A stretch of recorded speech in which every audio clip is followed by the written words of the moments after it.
jau te atkal es vienkārši tā braucu un domāju, pārdomāju dzīvi un Latviju un vispārējo, pieredzi Latvijā. Un mūžīgi senais un miljonus dolāru vērtais jautājums. Vai Latvija kādreiz būs gatava saņemt savus dēlus un meitas paklīdušās avis atpakaļ? Un atbilde ir nē. Nē ar lielajiem burtiem. Jo, pirmkārt, šis nav emocijās balstīts teksts vai runa, bet gan novērojumos, vispārējos novērojumos, ko es redzu Latvijā, ko es jūtu, kā Latvijā viss iet un notiekās. Jo valdībai, kā jau katru reizi, ir vienkārši par iedzīvotājiem vienkārši nospļauties. Man vienalga, vai tā būtu Šlesera valdība, vai tā būtu Siliņas valdība, vai tā būtu kāda cita valdība.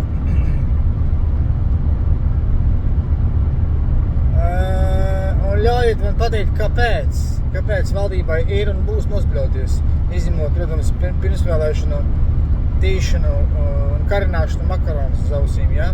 Kāpēc valdībai būs vai valdībām ir nospļauties un ir bijis nospļauties? Kaut vai viena iemesla dēļ, ka viņi ir, kā lai pasaka,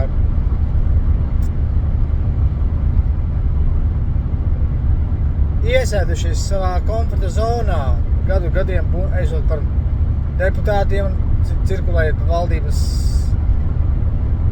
gaitiņiem. Viņiem vienkārši nav fiziskas un reālas izpratnes par to, kā iet tautai. Viņiem nav fiziskas un reālas patiesas sapratnes un saprašanas, kā iet dzīvot, kā ir dzīvot uz, pieņemsim, 700-800 tūkstoši eiro pa mēnesi, ja? Nu, viņiem tas nav saprotams, jo viņi ir totāli atrauti no realitātes. Viņiem ir viena realitāte, tautai cita realitāte. Tas ir viens. Otrs ir tas, kad mums kā tautai nav solidaritātes un nekad nebūs. Mēs esam pārāk augsti viens pret otru. Mums vienkārši nerūp, kā mums viens otram iet, kā mums iet, kā līdz cilvēkam iet. Mums vienkārši nerūp. Treškārt, mēs pēc savas mentalitātes mēs liekam muguriņas. Mēs likām muguriņas Zviedriem, mēs liecām muguriņas poļiem, kādreiz leišiem, pēdējais mēs liecām muguriņas krieviem, sarkanajiem. Un tas jau nekur nav pazudis. Tas nekur nav pazudis. Kā mēs liecām muguriņas, tā mēs liecam joprojām. Runāt Latvijā, man vienkārši iespēr tas, kad es, kur strādāju darbā, ja, kad visi dzīvojuši Latvijā, visi zina latviešu valodu. Bet tik un tā, tajā bariņā, ja, 2-3 latvieši pārējie krievi, ja. Par spīti tam latvieši iztapīgi runā ne tikai ar krieviem krieviski, bet arī viens ar otru krieviski. Es padomāju, debīlisms kaut kāds, cik gan atsaldētam un pakalpīgam jābūt cilvēkam, lai savā zemē ar krievu runāt krieviski. Tad es viņam pajautāju, kādā valodā tu runāsi ar ķīnieti Ķīnā? Viņš pateica, laikam jau ķīniski. Tad es viņam pajautāju, kā tu runāt ar krievu Krievijā? krieviski. Kā tu runāt ar Itālijā? Nu, itāliski. Tad kāpēc tu nerunā ar Krievu Latvijā latviski?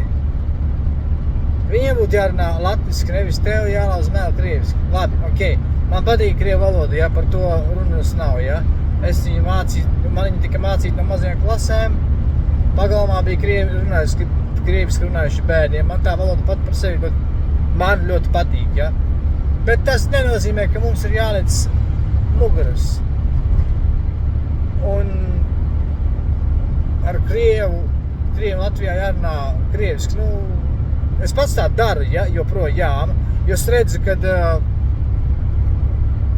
valdības politikas sekas, kad 30 plus gadi pagājuši, un tas krievs joprojām vai nu negrib, vai nu nemāk runāt latviski. Un tad es vienkārši, teiksim tā, lai izpalīdzētu situācijai, es vienkārši pārēju uz krievu valodu. Bet savādāk, man tas nebūtu jādara. Nu, un tās sekas, kas nav, tā teikt, likvidēts 30 gadu laikā, ja, paies vēl 20-30 gadi, kamēr kaut kas notiks, un tauta sāks latviskoties. Bet ar esošajām demogrāfijas un imigrācijas tendencēm, es domāju, ka šitā vēl, kad 10-20 gadi tautas vienkārši vairs nebūs. Tauta jau tiek rupji un brutāli nomainīta. To es redzu Latvijā esot. Kad es ieraugu čmoru no Babaistānas, pats Siguldā, es kebabnīcu ieraugu Lubānā. Nu, kas tā ir atvainojies par dirsu, ka kebabnīcu atļauj būvēt Lubānā? Nu, tālāk vairs nav kur iet, trakāk vairs nav kur palikt. Nu, es nezinu, tā ir totāla, rupja, augstasinīga tautas nomaiņa. Un pat, ja nenomainītu tauti, ja, tāpatās, kā es teicu iepriekšējos videos, ja, latviešu meitas, latvietis pisās ar nēģeriem, ar babajiem, nu, tas ir fakts. Un tad latvieši vairs nebūs. Nosauciet mani par rupju, un tagad saucies, vienkārši nosauca lietas īstajos vārdos. Jā, labi, davai pagaidām. Paldies par uzmanību.